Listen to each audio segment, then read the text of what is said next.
तो कहानी की शुरुआत कुछ टूरिस्ट से होती है जिनको एक गाइड अपने साथ एक महल को दिखाने के लिए लेकर आया था कि तभी अचानक से वहां पर उस महल का बूढ़ा नवाब एक बहुत ही खतरनाक मशीन गन को लेकर आ जाता है और लोगों के ऊपर अंधाधुंध गोलियां चलाना चालू कर देता है। तब जिंदा बचने वाले लोग वापस से गेट की तरफ भागने लग गए थे, जिस दौरान वो बूढ़ा नवाब भी उन लोगों का पीछा करते हुए वहां तक आ गया था। लेकिन तभी अचानक से गेट की सीढ़ियों पर ही दिल का दौरा पड़ने से उसकी मौके पर ही मौत हो जाती है। अब वैसे ये इस कहानी का दूसरा और आखिरी पार्ट है और इसका फर्स्ट पार्ट मैं ऑलरेडी एक्सप्लेन करके अपने चैनल पर डाल चुका हूँ, जिसका लिंक आपको पिन कमेंट या फिर डिस्क्रिप्शन में मिल जाएगा। अब असल में वो बूढ़ा नवाब भी अपने शहर का बहुत ही अमीर और साथ ही पुराने नवाबों में से एक था, इसीलिए उसके फ्यूनरल के टाइम पर शहर के सबसे बड़े बड़े लोगों के साथ एडी और साथ ही उसकी माँ भी आती है, जहाँ पर एडी उस बूढ़े नवाब के ताबूत में एक खिड़की को देखकर काफी ज्यादा शौक था। पर तब उसकी माँ उसको बताती है कि असल में उस बूढ़े नवाब की इच्छा थी कि वो अपनी मौत के बाद भी अपने महल के ऊपर नजर रख सके, इसीलिए उसकी ताबूत के अंदर खिड़की बनाई गई है।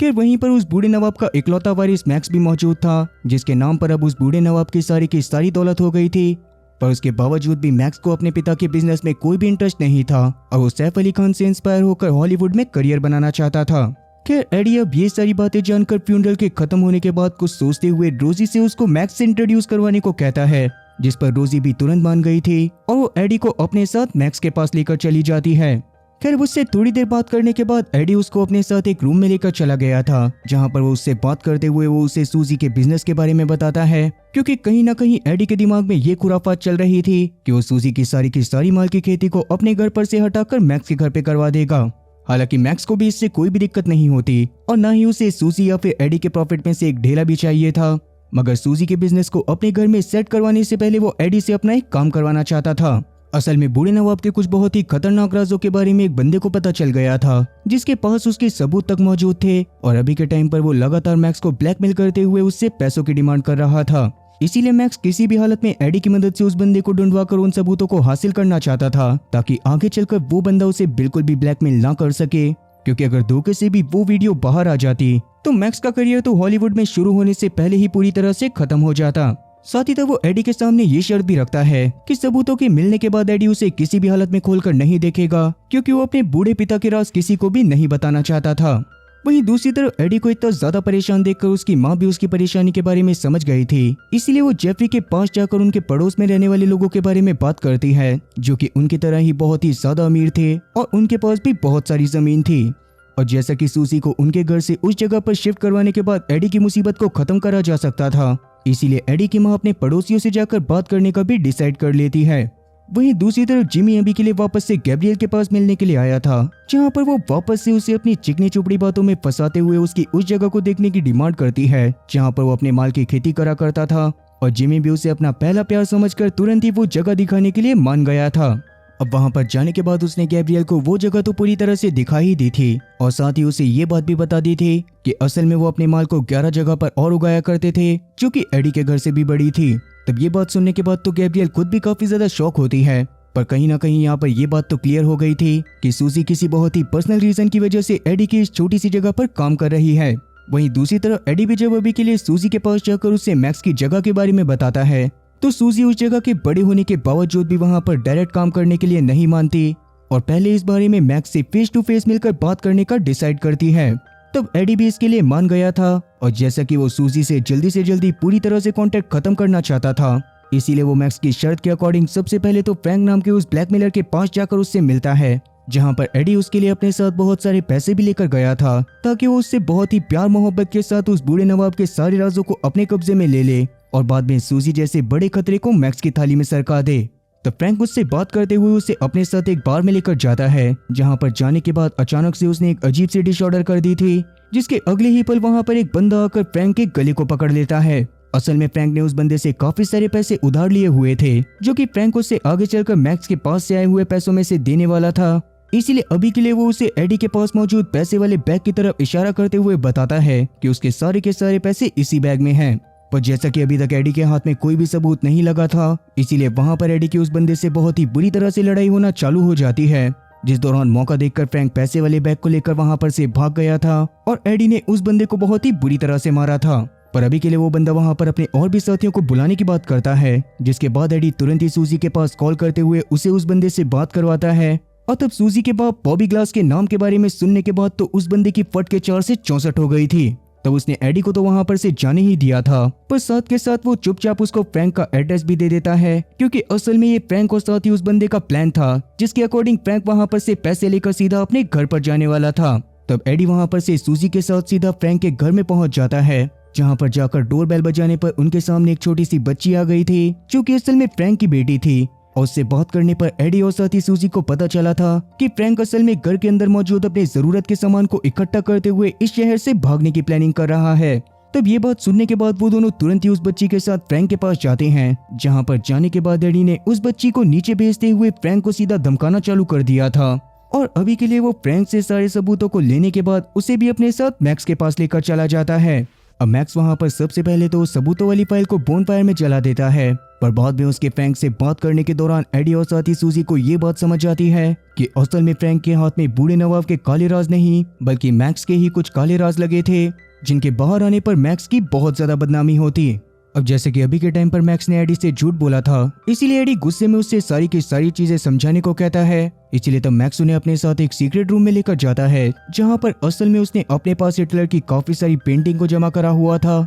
जिनकी कीमत करोड़ों में थी। इवन मैक्स तो हिटलर का इतना बड़ा फैन था कि उसने एक ऑक्शन में से हिटलर के एक गोटे तक को खरीद रखा था, और उसी के बारे में कहीं से फ्रैंक को सबूत मिल गए थे, और अगर ये बात धोखे से बाहर आ जाती तो लोग उसको गोटा चोर बुलाने लगते। अब ये सारी बातें जानने के बाद एडी और साथी सूजी काफी ज्यादा शॉक होते हैं, मगर फ्रैंक उस समय पर वापस से उस गोटा चोर की वीडियो रिकॉर्ड करने लग गया था, जो देखकर गोटा चोर यानी कि मैक्स उसके ऊपर सीधा गन तान देता है। ये देखने के बाद सूजी ने गुस्से में खुद भी मैक्स के ऊपर गन तान दी थी, और साथ ही अभी के लिए वहां पर मैक्स का बटलर आकर तुरंत ही उन लोगों के ऊपर अंधाधुंध फायर करना चालू कर चुका था, जो देखकर वो लोग भी उसके ऊपर लगातार फायरिंग करना चालू कर देते हैं, जिस दौरान मौके पर ही उसकी मौत हो जाती है। इसके बाद फ्रैंक हिटलर के गोटे वाले जार को उठाकर सीधा मैक्स के सर पर देकर मारता है, जिस दौरान हिटलर का गोटा जमीन पर गिर जाने के बाद मैक्स के कुत्ते ने उसको खा लिया था, और ये देखने के बाद मैक्स तो पूरी तरह से बौखला जाता है। लेकिन अभी के लिए जैसे तैसे एडी और साथ ही सूजी उसको सेफली अपने साथ बाहर लेकर आ गए थे, जहां पर थोड़ी ही देर में फेलिक्स भी पहुंच गया था।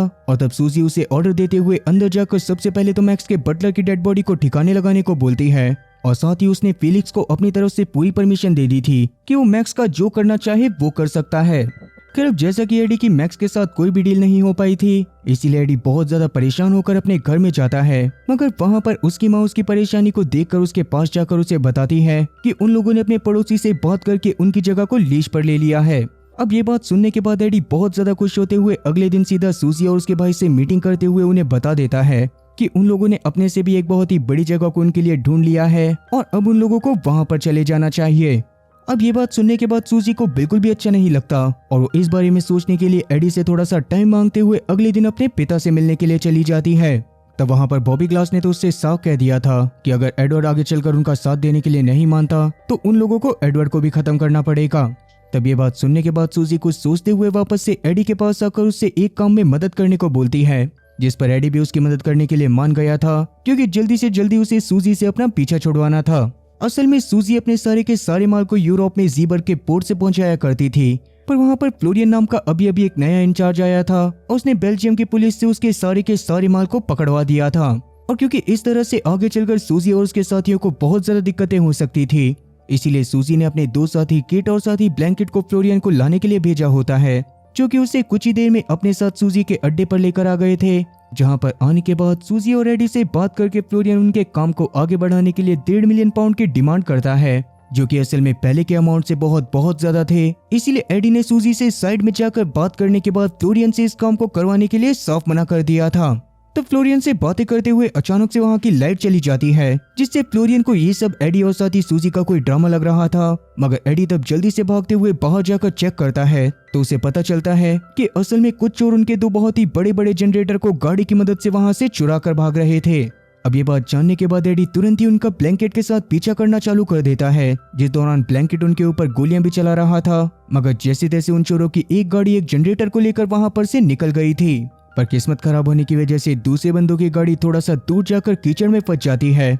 जिसके तुरंत बाद ही वहां पर जेफरी, एडी और साथ ही ब्लैंकेट भी पहुंच गए थे। लेकिन गाड़ी के पास जाकर देखने पर उनके तो पूरी तरह से होश ही उड़ जाते हैं, क्योंकि असल में उस गाड़ी को एक छोटा बच्चा चला रहा था। तो वहाँ पर एक औरत आकर एडी को बताती है कि असल में वो लोग उसी एरिया में रहने वाले बंजारे थे जिनके जनरेटर्स को ऐसी सर्दी में कुछ लोगों ने चुरा लिया था और बच्चों को सर्दी लगने की वजह से एडी के इस मेंशन से जनरेटर चुराने के लिए आए थे। तो बच्चों का नाम सुनने के बाद एडी ने उन्हें दया दिखाते हुए एक जनरेटर को लेकर जाने की परमिशन दे दी थी, मगर वो उनसे उस दूसरे वाले जनरेटर को वहीं पर छोड़ने को बोलता है, जिस पर वो औरत भी मानकर उन बच्चों को वहां पर से लेकर तुरंत निकल गई थी। तब उनके वहां पर से जाने के बाद जेफरी एडी को उन बंजारों से दूरी रहने को बोलता है, क्योंकि असल में वो बंजारे बहुत ज्यादा खतरनाक थे और वो लोग चोरी और साथ ही स्मगलिंग करने में माहिर थे। खैर, अब जैसा कि अभी के लिए सूजी को इस बात की भी टेंशन थी कि कहीं उसके गांजे के काम के बारे में उन लोगों को पता ना चल गया हो, इसीलिए वो अगले दिन एडी के साथ उन बंजारों से मिलने के लिए चली जाती है। तो वहां पर जाने के बाद पहले तो एक बंदा उन्हें रोकने की कोशिश करता है,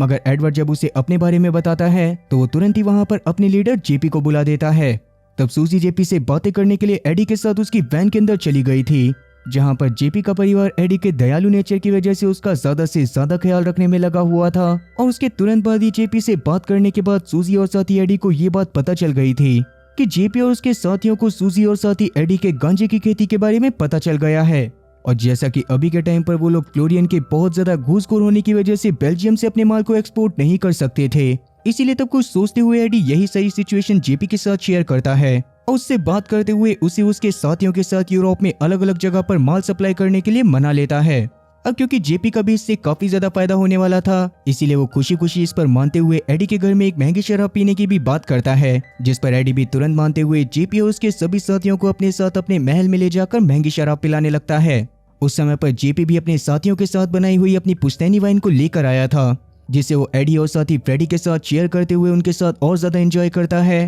और इसके बाद जेपी और उसके पूरे कबीले ने अपनी सारी की सारी गाड़ियों को एडी के महल के बाहर लाकर खड़ा कर दिया था। अब जेपी के पास सूजी के माल को यूरोप में अलग अलग जगह पहुंचाने का भी एक खास तरीका था, जिसके अकॉर्डिंग वो कुछ मूर्तियों को बनाकर उसके अंदर सारे के सारे माल को छुपाकर यूरोप में अलग अलग जगह पहुंचा रहा था। अब धीरे धीरे कर सूजी और एडी का काम सच में काफी ज्यादा अच्छा हो जाता है और साथ ही जेपी और उसके साथियों को ये सारी चीजें करने में बहुत ज्यादा मजा आ रहा था। अब हालांकि इससे सूजी के साथ साथ एडी को भी बहुत ज्यादा फायदा हो रहा था, पर जैसा कि वो पहले से इस बिजनेस से निकलना चाहता था, इसीलिए वो अभी भी फ्रेडी से बातें करते हुए इन सब चीजों के बारे में सोच रहा होता है। वहीं दूसरी तरफ फ्लोरियन के पास अचानक से ब्लैक गाड़ी में एक बंदा आता है, जिसने फ्लोरियन से बात करते हुए उससे वादा करा था कि आगे चलकर सूजी का कोई भी माल किसी भी हालत में डिलीवर नहीं हो पाएगा। तब फ्लोरियन भी इस पर मान जाता है और वहीं अब इसके थोड़ी देर बाद सूजी बहुत ही ज्यादा गुस्से में सभी लोगों को जल्दी से जल्दी अपने माल की खेती वाली जगह पर बुलाती है, जहां पर से 4 मिलियन पाउंड का कैश गायब हो गया था। इवन वहां पर मौजूद सारे के सारे सीसीटीवी कैमरा को भी उखाड़ लिया गया था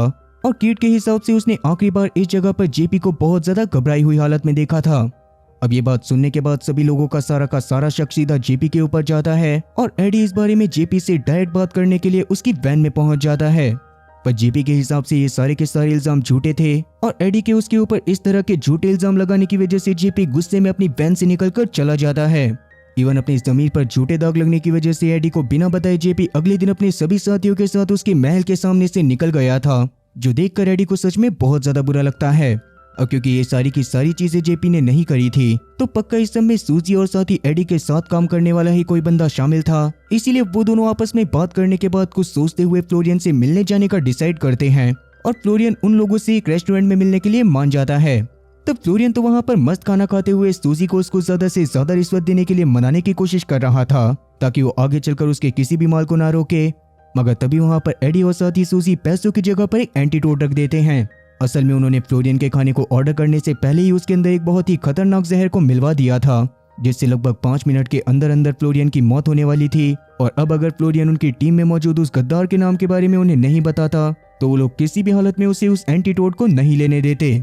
तो धीरे धीरे सच में उस जहर का असर होना चालू हो जाता है, जिसकी वजह से फ्लोरियन की हालत सच में बहुत ज्यादा बिगड़ गई थी और उसने फाइनली उस गद्दार के नाम को टिश्यू पर लिखकर एंटीडोट को लेते हुए अपनी जान बचा ली थी। क्या तब उस बंदे के नाम को देखकर सूजी सच में काफी ज्यादा परेशान होती है, लेकिन अभी के लिए वो फ्लोरियन को वहां पर से धमकाकर निकल गई थी। और जैसा कि एडी ने उस गद्दार की गलती की वजह से जेपी को सजा दी थी, इसीलिए एडी जेपी के पुराने अड्डे पर जाकर उससे बात करते हुए माफी मांगता है, जिस दौरान जेपी ने गुस्से में उसके चेहरे पर मुक्का भी मार दिया था। पर उसके बावजूद भी एडी उसे जैसे तैसे आगे काम करने के लिए मना लेता है। साथ ही तब वो जेपी को भी अपने साथ सीधा उस बंदे के पास लेकर जाने लग गया था, जिसकी वजह से एडी ने जेपी के ऊपर झूठा इल्जाम लगाया था। खैर इसके थोड़ी देर बाद एडी वहां पर ब्लैंकेट और साथ ही कीट को भी लेकर आ गया था, जहाँ पर कुछ सोचते हुए वो सबसे पहले तो ब्लैंकेट को गाड़ी के पास ही रुकने को बोलता है और बाद में जंगल में ही मौजूद जेपी और उसके साथ ही एडी के पास आकर एडी के साथ कीट को अपने साथ जंगल में ले जाते हैं। अब असल में वो गद्दार कोई और नहीं बल्कि कीट ही था। इसीलिए जेपी ने जंगल में थोड़ा सा अंदर जाने के बाद उसके ऊपर गन पॉइंट कर दिया था।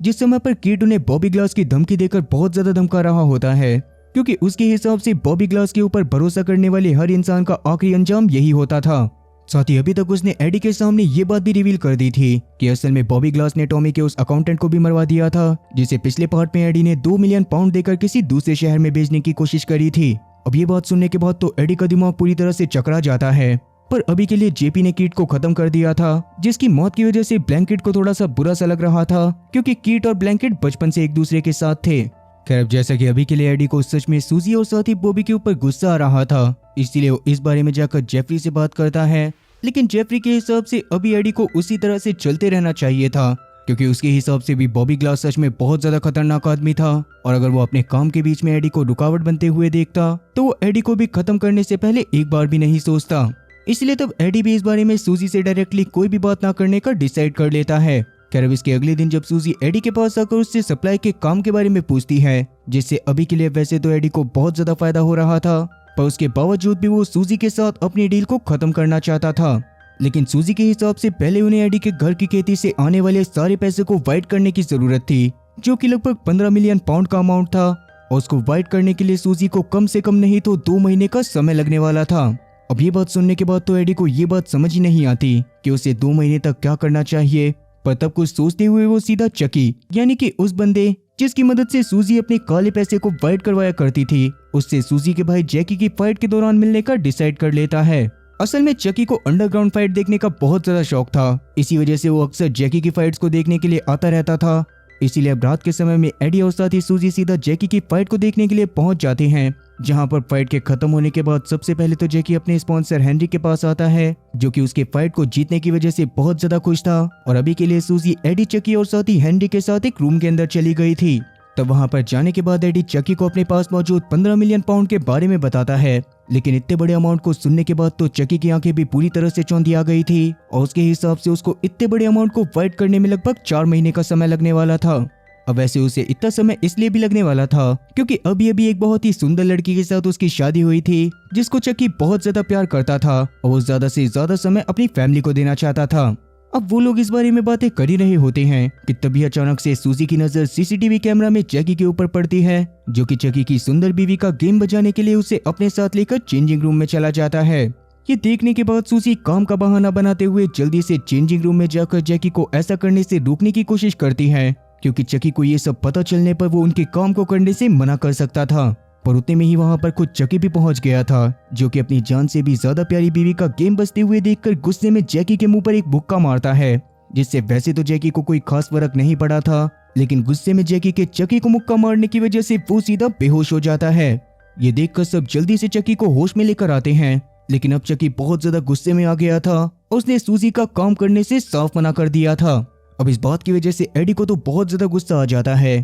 क्योंकि वो बस जल्दी से जल्दी सूजी से छुटकारा पाना चाहता था, पर जैसा कि अभी के लिए उनके पास कोई और रास्ता नहीं होता, इसीलिए जैकी उन्हें थोड़ा सा एंजॉय करवाने के लिए अपने साथ रात में हेनरी की पार्टी में लेकर चला जाता है। असल में आज हेनरी ने जैकी के जीतने की खुशी में एक बहुत ही बड़ी पार्टी का इंतजाम करा हुआ था, जिसमें रोजी के साथ साथ शहर के और भी बहुत सारे बड़े बड़े लोग आए हुए थे। और उस दौरान ही हेनरी एडी को साइड में ले जाकर उससे कुछ प्राइवेटली बात करता है, जिसमें उसने एडी को कुछ और लोगों के बारे में बताया था, जो कि उसके पास मौजूद 15 मिलियन पाउंड को वाइट करने का काम चकी से बहुत जल्दी कर सकते थे। पर जैसा कि अभी के लिए एडी को हेनरी के ऊपर पूरी तरह से भरोसा नहीं होता, इसीलिए वो रोजी से मिलने का बहाना बनाकर सीधा साइड में चला जाता है, और रोजी को सारी सिचुएशन बताने के बाद उसकी जल्दी से जल्दी स्टैनली के साथ एक मीटिंग फिक्स करवाने को बोलता है। तब रोजी भी इस पर मान गई थी, और एडी वहां पर से सीधा अपने घर में आ गया था, जहां पर अगले दिन ब्रेकफास्ट करते हुए उसकी माँ उससे जल्दी से जल्दी फ्रेडी की नशे की आदत को सुधरवाने को बोलती है। पर इस बारे में बात करने से पहले ही एडी के पास सूजी का फोन आ गया था,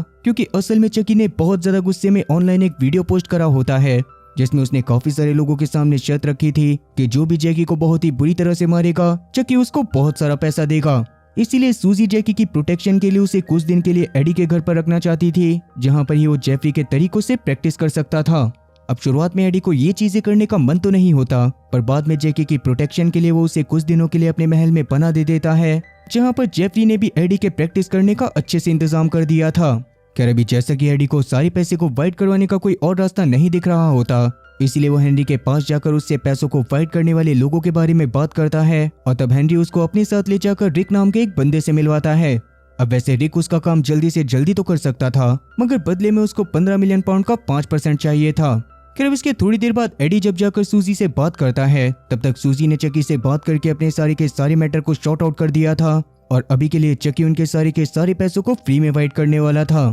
इसीलिए तो फिलहाल के लिए एडी जल्दी से जल्दी काम करवाने के लिए चकी के पास 15 मिलियन पाउंड लेकर जाता है, मगर वहां पर चकी उसके साथ बहुत ज्यादा बदतमीजी करने लग गया था। इवन अब वो इस काम को करने के लिए 6 महीने का समय मांग रहा था, जो सुनने के बाद एडी जल्दी से उससे पैसे का बैग वापस लेकर वहां पर से निकल जाता है। तब उस सारे के सारे पैसे को लेकर वो सीधा हेनरी के पास आ गया था, जिसको वो पैसे देते हुए रिक से उस सारे के सारे मनी को वाइट करवाने को बोलता है और बाद में सूजी के पास जाकर उसे रिक के बारे में बताने लगता है। तो रिक के बारे में सुनने के बाद तो सूजी बहुत ज्यादा गुस्से में आ गई थी, क्योंकि कहीं ना कहीं अब एडी को उससे पीछा छुड़वाने की बहुत ज्यादा जल्दी हो रही थी और ऐसे में वो धंधे में नए लोगों को शामिल करके धंधे की मुसीबत को बढ़ा रहा था। मगर सूजी की बातें सुनने के बाद तो एडी के सबर का बांध भी पूरी तरह से टूट चुका था, इसीलिए वो सूजी से बात करते हुए डायरेक्ट उस अकाउंटेंट के बारे में बात करता है जिसको सूजी ने फिलिक्स की मदद से मरवा दिया था। तब सूजी के हिसाब से उसने बस अकाउंटेंट को इसी वजह से मरवाया था क्योंकि गॉस्पेल उसको दुनिया के किसी भी कोने में से ढूंढ कर निकाल लेता और ऐसे में बाद में एडी और साथ ही फ्रेडी के ऊपर बहुत ज्यादा मुसीबत आ सकती थी।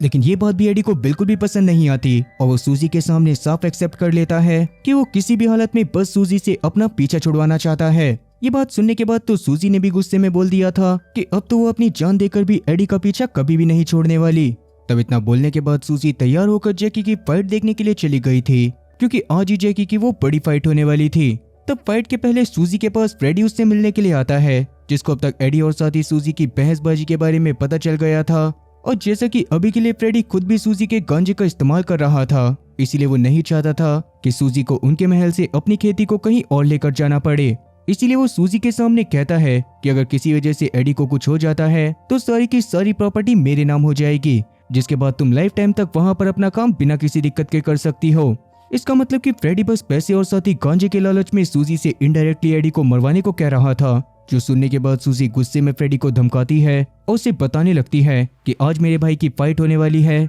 जिसके लिए मैं कुछ भी कर सकती हूँ, इसीलिए तुम्हें भी मेरे से सीख लेकर अपने भाई के लिए हर जगह खड़े रहना चाहिए। खैर वहीं अभी एडी के पास स्टैनली के असिस्टेंट स्टीवंस का कॉल आता है, जिसने एडी को स्टैनली से मिलने के लिए बुला लिया था, जहां एडी स्टैनली को सूजी के बारे में बताते हुए सूजी से पीछा छुड़वाने के लिए स्टैनली की मदद मांगता है। तब कुछ सोचते हुए स्टैनली भी इस पर मान गया था, मगर इसके बदले में वो एडी से किसी चीज में हेल्प चाहता था, जिस पर एडी भी मान जाता है। और साथ ही तब एडी स्टैनली से वादा भी लेता है कि वो किसी भी हालत में बॉबी ग्लास, सूजी या फिर जैकी में से किसी को कोई भी नुकसान नहीं पहुंचाएगा और किसी भी तरह से बिना लड़ाई झगड़े के ही उन्हें एडी के महल से निकलवा देगा। तब स्टैनली भी इसके लिए मान गया था और वहीं अब तक फाइट एरिया में वो फाइटर भी आ गया होता है, जिससे आज जैकी की लड़ाई होने वाली थी। तब उस बंदे को देखने के बाद सूजी को इस बात पर भरोसा नहीं हो रहा था, लेकिन जैकी फाइटर को देखने के बाद काफी ज्यादा कॉन्फिडेंट होता है, क्योंकि वो फाइटर अब तक अपने 30 मैचेस में से सिर्फ 3 मैचेस को ही जीता था। तब सूजी जैकी से इस बारे में बात करने के बाद हेनरी के पास सीधा रिक के बारे में बात करने के लिए चली जाती है, जहां पर उसके पहुंचने से पहले हेनरी किसी से कॉल पर आज की लड़ाई के रिजल्ट फिक्स होने के बारे में बात कर रहा था, जो सुनने के बाद तो सूजी को भी कुछ भी समझ में नहीं आता। पर तब वहां पर हेनरी उससे बात करते हुए उसके सामने रिवील करता है कि असल में जैकी के सामने जो फाइटर मौजूद था वो एक बहुत ही खतरनाक फाइटर है। वो बस पैसे के लिए जानबूझकर अपने 27 मैचेस को हारा था और हेनरी ने इतने खतरनाक फाइटर के साथ जानबूझकर जैकी की फाइट को फिक्स करवाया था, ताकि वो जैकी की जान के नाम पर सूजी को ब्लैकमेल करते हुए उससे उसके बिजनेस को खरीद सके। असल में सूजी एडी के महल के अलावा भी 11 और बड़ी बड़ी जगह पर गांजे की खेती करा करती थी, जिससे लगभग उसको साल में 2.5 बिलियन का प्रॉफिट होता था और हेनरी किसी भी हालत में उसके जमे जमाए बिजनेस को हासिल करना चाहता था। और अभी के लिए अगर सूजी उसको बिजनेस देने से मना करती तो रिंग में मौजूद फाइटर जैकी को मार मार कर उसका मोर बना देता। इवन अभी के टाइम पर भी वो फाइटर जैकी को बहुत ही बुरी तरह से मार रहा होता है और जैकी उसके सामने बिल्कुल भी नहीं टिक रहा था। इवन सामने वाले फाइटर के फाउल करने पर भी रेफरी जैकी की मदद नहीं कर रहा था, क्योंकि हेनरी ने रेफरी को भी पहले से खरीदा होता है।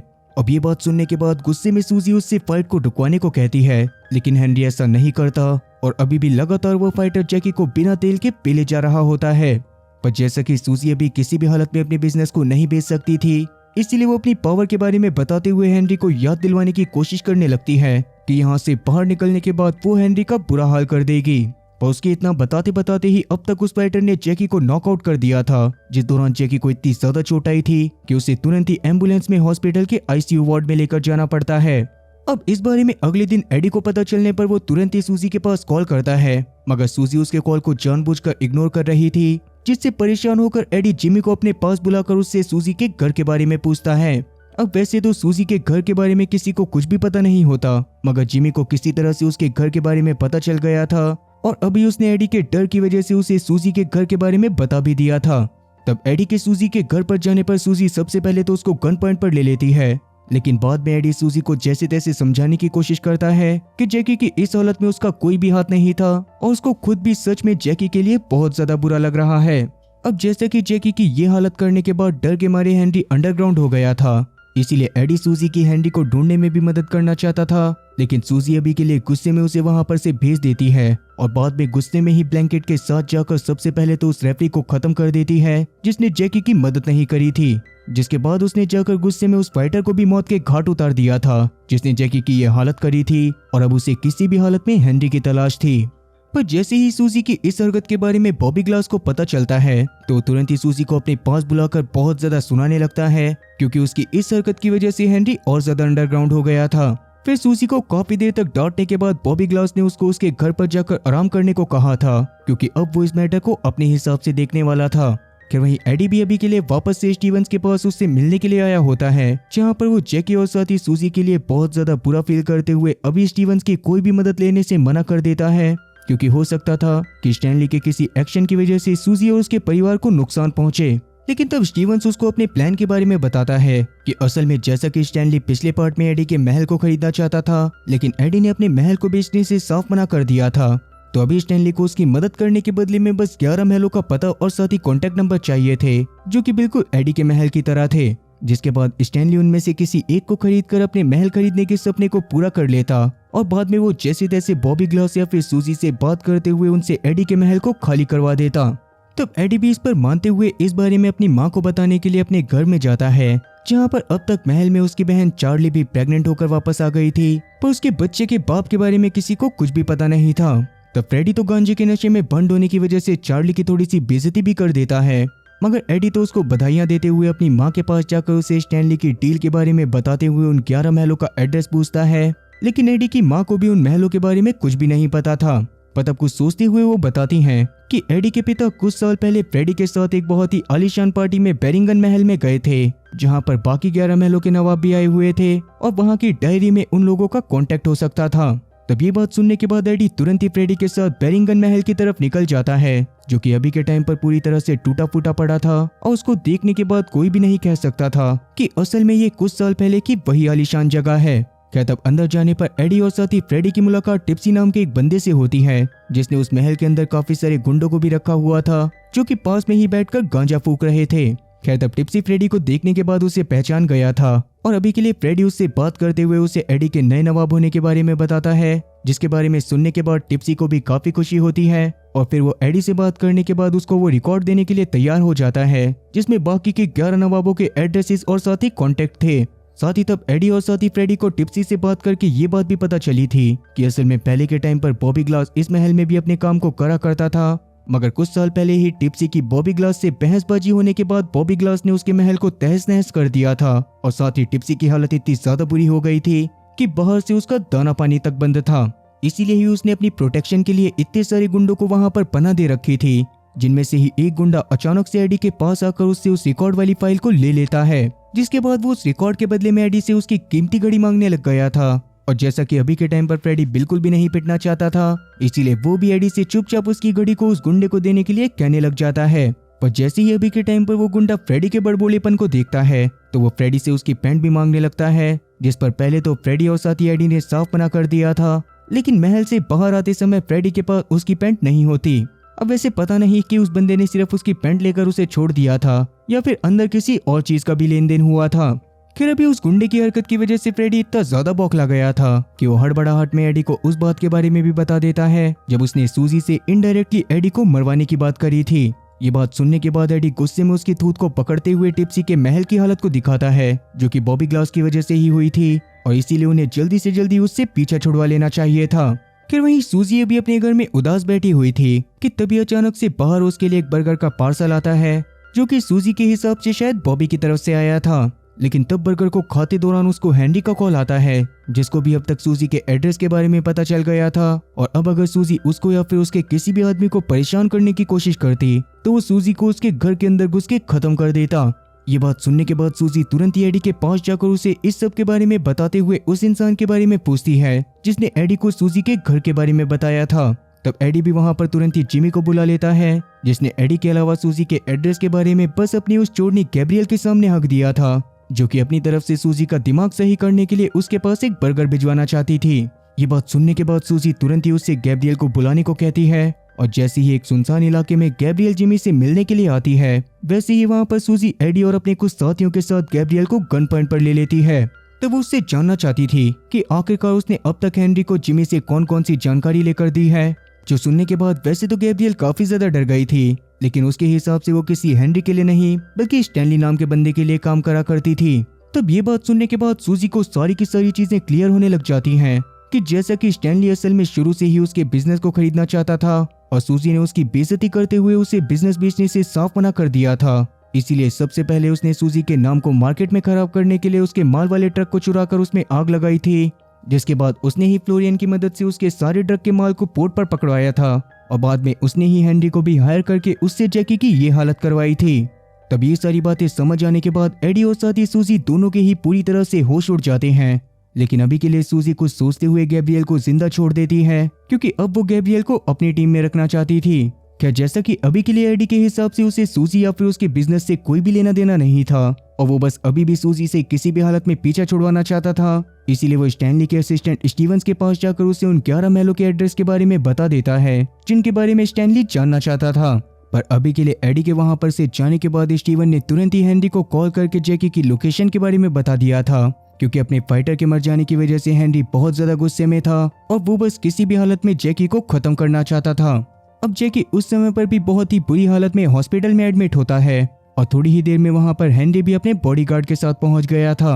लेकिन जैकी के रूम में जाने पर वहां पर जैकी मौजूद नहीं होता, क्योंकि असल में ये सब सूजी का एक प्लान था और उसे इन सब चीजों के बारे में पहले से पता था। इसीलिए तब वो ब्लैंकेट से कहकर सबसे पहले तो हेनरी के बॉडीगार्ड को खत्म करवाती है और बाद में हेनरी के पैर पर गोली मारने के बाद उसे गन पॉइंट पर ले लेती है। मगर तब उसके शूट करने से पहले हेनरी ने उसको एडी के बारे में बता दिया था कि इतने समय से एडी किस तरह से उससे पीछा छुड़वाना चाहता था, जिसके लिए उसने स्टैनली को अपने जैसे महल के बाकी के 11 महलों की इन्फॉर्मेशन भी दे दी थी और असल में उन 11 के 11 महल के अंदर सूजी के बहुत ही बड़े बड़े गांजे के खेत थे। इसका मतलब कि अगर स्टैनली के पास उनमें से कोई एक महल भी आ जाता तो सूजी को ना चाहते हुए भी उसके साथ पार्टनरशिप करनी पड़ती। इसीलिए सूजी को एडी की इस हरकत की वजह से बहुत ज्यादा गुस्सा आता है और क्योंकि कहीं ना कहीं सूजी के हिसाब से एडी ने उसको इस तरह से धोखा ही दिया था, इसीलिए अभी सूजी ने हेनरी को तो जिंदा छोड़ दिया था, लेकिन तब वो गुस्से में तुरंत ही गॉस्पेल को कॉल करके बता देती है कि फ्रेडी ने ही उसके भाई टॉमी डिक्सन को जान से मारा था, जिससे गुस्से में आकर तुरंत ही गॉस्पेल अपने साथियों के साथ एडी की गन को लेकर एडी के महल की तरफ रवाना होने लग जाता है।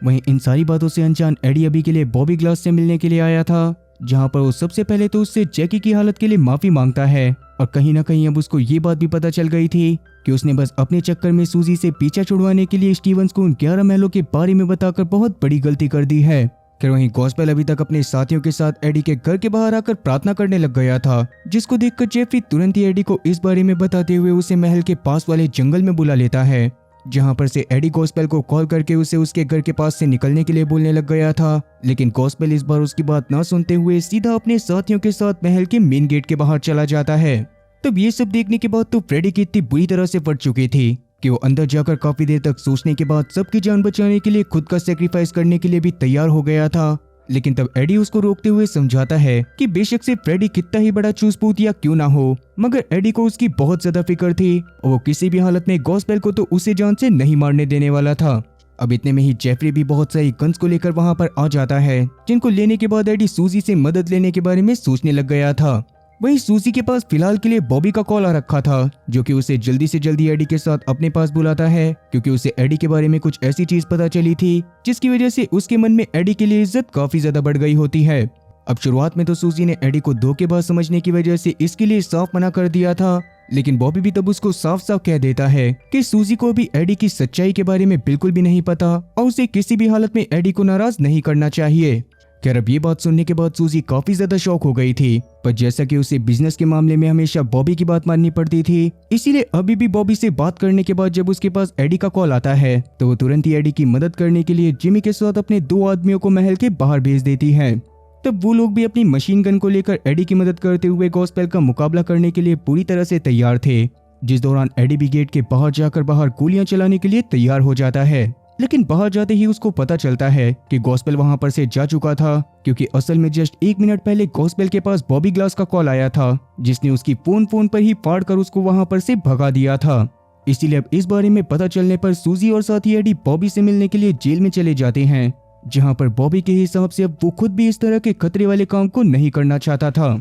ये बात सुनने के बाद तो एडी और साथी सूजी के पूरी तरह से होश उड़ गए थे, लेकिन बॉबी अपने फैसले पर कायम रहते हुए अपने बिजनेस को बेचने की बात करता है, जिसके लिए उसने सूजी और साथी एडी को अपने 4 वफादार कबूतर दे दिए थे, जिन्हें उन दोनों को उन सभी लोगों के पास पहुंचाना था जो कि या तो बॉबी के बिजनेस को खरीदना चाहते थे या फिर उसे खरीदने के लिए 150 मिलियन पाउंड से बड़ी बोली लगा सकते थे, जिसका मतलब कि उन चारों में से जिसका अमाउंट सबसे ज्यादा बड़ा होता बॉबी उसको अपना बिजनेस बेच देता। तब ये बात सुनने के बाद एडी को बहुत ज्यादा बुरा लगता है, क्योंकि कहीं ना कहीं ये सारी की सारी नौबत उसी की वजह से आई थी। पर जैसा कि बॉबी ने तो अपने बिजनेस को बेचने का मन बना लिया था और कहीं ना कहीं सूजी बेशक से उसकी बेटी होने के बाद बिजनेस में उसकी एम्प्लॉय ही थी, इसीलिए अभी एडी को ना चाहते हुए भी सूजी के साथ बॉबी के दिए गए काम को करना पड़ता है। तब सबसे पहले वो कबूतर देने के लिए स्टैनली के पास जाते हैं, जिसको देखकर वैसे तो सूजी को बहुत ज्यादा गुस्सा आ रहा था, क्योंकि स्टैनली ने ही हेनरी को हायर करके जैकी को बहुत बुरी तरह से पिटवाया था और उसी की वजह से जैकी अभी भी हॉस्पिटल में था। लेकिन स्टैनली ने तो ऐसा इसी वजह से करा था क्योंकि सूजी ने उसके साथ काम करने से मना करते हुए उसकी बेइज्जती करी थी, और साथ ही अभी वो सूजी को धमकाता भी है कि अब अगर उसने स्टैनली के साथ कोई हरकत करने की कोशिश करी तो उन बाकी के 11 महलों को खरीद लेगा, जिनके एड्रेस और साथ ही कॉन्टैक्ट एडी उसे पहले ही दे चुका था। तब ये बात जानने के बाद एडी वहां पर खुलासा करता है कि असल में वो सारे के सारे एड्रेस और कॉन्टैक्ट झूठे थे, जिन्हें एडी ने स्टैनली की सच्चाई पता करने के बाद चेंज कर दिया था, और उन नंबर पर कॉल करने पर स्टीवन की बातें एडी के घर वालों से ही हुई थी। और इसी बारे में पता चलने की वजह से बॉबी के मन में एडी के लिए इज्जत बहुत ज्यादा बढ़ गई थी, और उसने जानबूझकर ये बात बॉबी और साथी सूजी को इसीलिए नहीं बताई थी ताकि उसकी इस हरकत की वजह से बहुत ज्यादा सीरियस होकर बॉबी उसके महल से अपने गांजे के खेतों को हटा दे। तब ये बात सुनने के बाद तो सूजी बहुत ज्यादा खुश होती है, पर स्टैनली के चेहरे का तो रंग उड़ गया था, और ये देखने के बाद एडी और साथी सूजी उसे कबूतर देते हुए बोली कि स्टार्टिंग अमाउंट के बारे में बताने के बाद वहां से चले गए थे। तब वो दूसरे नंबर के कबूतर को देने के लिए उस कार शोरूम वाली औरत के पास जाते हैं, जिसने उन्हें फ्रेडी के पकड़े जाने की वजह से बहुत ज्यादा बेइज्जत करा था, और कहीं ना कहीं इतने सारे पैसे होने की वजह से वो खुद भी बॉबी ग्लास के बिजनेस के लिए बोली लगा सकती थी। तब इस जमे जमाए बिजनेस के बारे में सुनने के बाद वो भी इसके लिए मान जाती है, और इसके बाद सूजी और साथी एडी तीसरे कबूतर को देने के लिए फ्रेडी के दोस्त पीट के पास जाते हैं, जो कि फ्रेडी जैसे अमीर और बेवकूफ लोगों से पैसे लूटता था, और उसके भी बहुत बड़े बड़े रशियन गैंग के साथ बहुत बढ़िया संबंध थे। तब वो भी इस बारे में सुनने के बाद अपने और साथ ही उन रशियन गैंग वालों के पैसे इस बिजनेस की बोली में लगाने के लिए मान जाता है, जिसके बाद एडी और साथ ही सूजी सीधा अपने घर की तरफ आने लग गए थे, जहां रास्ते में सूजी एडी को कांग्रेचुलेशन बोलती है, क्योंकि कहीं ना कहीं अब एडी को सूजी और उसके काम से छुटकारा मिल ही गया था। अब इस बात की वजह से वैसे एडी भी काफी ज्यादा खुश था, इसीलिए वो अपने घर पर आने के बाद अपनी माँ से बहुत अच्छे से बात करता है, जहाँ पर अचानक से उसकी माँ उसको बताती है कि फ्रेडी काफी देर से एक कबूतर के साथ गांजे की फसल के पास बैठा हुआ था। तब ये बात सुनने के बाद एडी समझ जाता है कि फ्रेडी खुद भी बॉबी के बिजनेस को खरीदने के लिए उस पे बोली लगाने के बारे में सोच रहा था, इसीलिए तुरंत ही एडी उसके पास जाकर उसको रोकने की भी कोशिश करता है। पर तब जाकर फ्रेडी उसको समझाता है कि भाई बेशक से मैं चूस पूतिया हूँ, पर कहीं ना कहीं तुम इसी बिजनेस को करने के लिए पैदा हुए हो। ये बात सच्चाई भी थी, क्योंकि बस एडी के दिमाग की वजह से ही सूजी उसके साथ काम करना चाहती थी, क्योंकि वो लगभग हर बड़ी से बड़ी सिचुएशन से निकलना जानता था,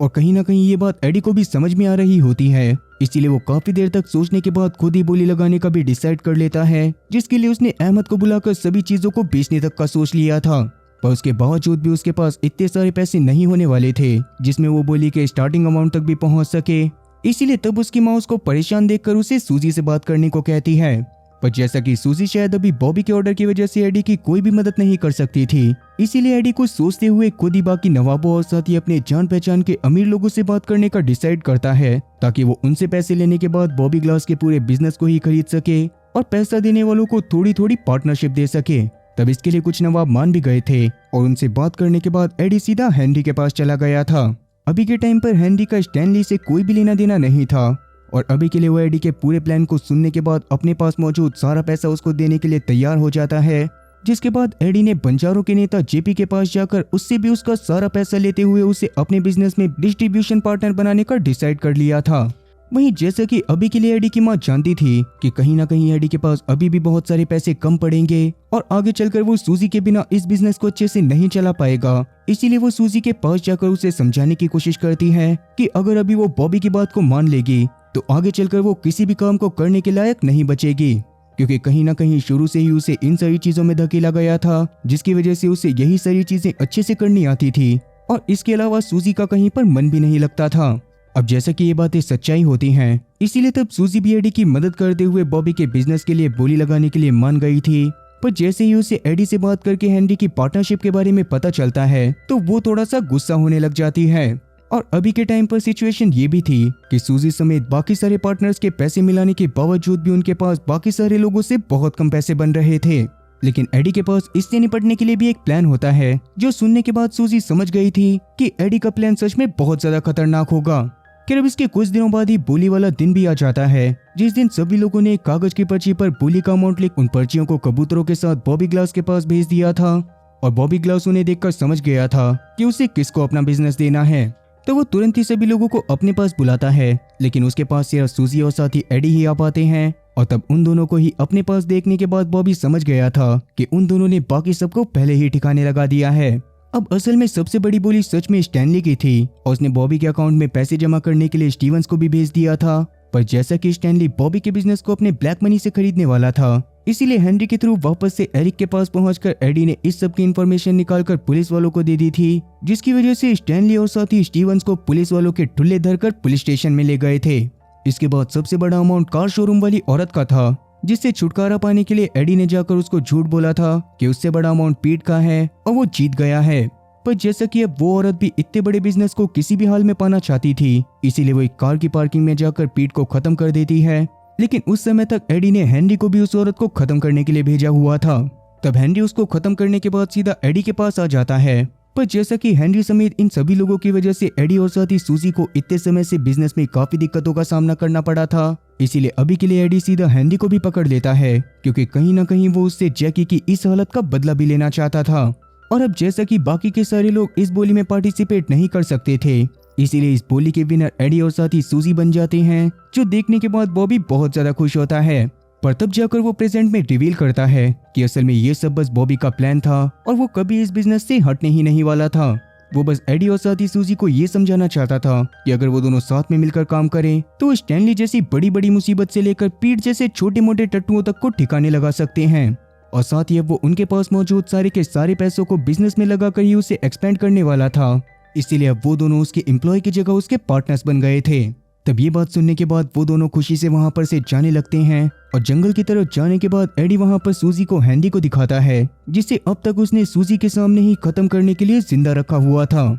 इसीलिए वो सूजी से बात करते हुए उसको खत्म कर देता है। और अब इसके थोड़ी देर बाद कहानी वहां पर से स्टैनली पर आती है, जिसके पास बहुत सारे पैसे होने की वजह से उसने भी अपने आप को बॉबी वाली जेल में ही डलवा लिया था। तब वो वहां पर बैठकर साथ में बातें करते हुए चाय पीने लगते हैं और कहीं ना कहीं हो सकता था कि बॉबी ने ही अपने किसी बहुत ही बड़े प्लान की वजह से जानबूझकर उसको अपने पास बुलाया हो, या फिर स्टैनली वहां पर बॉबी को खत्म करने के लिए आया हो। इन सब चीजों के बारे में चाहते हुए भी मैं आप लोगों को नहीं बता सकता, क्योंकि अब तक इसका सेकंड सीजन नहीं आया है। पर क्या मुझे इसके सेकंड सीजन के आने पर उसे एक्सप्लेन करके अपने चैनल पर डालना चाहिए? कमेंट सेक्शन में इस बारे में जरूर बताना। और अब वैसे आप लोग आगे चलकर कौन सी सीरीज या फिर मूवी देखना चाहते हो, उसके बारे में भी कमेंट करके जरूर बताना। बाकी मुझे उम्मीद है कि आप लोगों को मेरी एक्सप्लेनेशन वीडियो पसंद आई होगी, इसीलिए अगर एक्सप्लेनेशन अच्छी लगी हो तो चैनल को सब्सक्राइब करना और बेल नोटिफिकेशन को ऑल पर सिलेक्ट करना और साथ ही वीडियो को भी लाइक करना। मैं ऐसी ही और मजेदार एक्सप्लेनेशन वीडियोस लेकर आता रहूंगा। खैर तब तक के लिए टाटा और गुड बाय।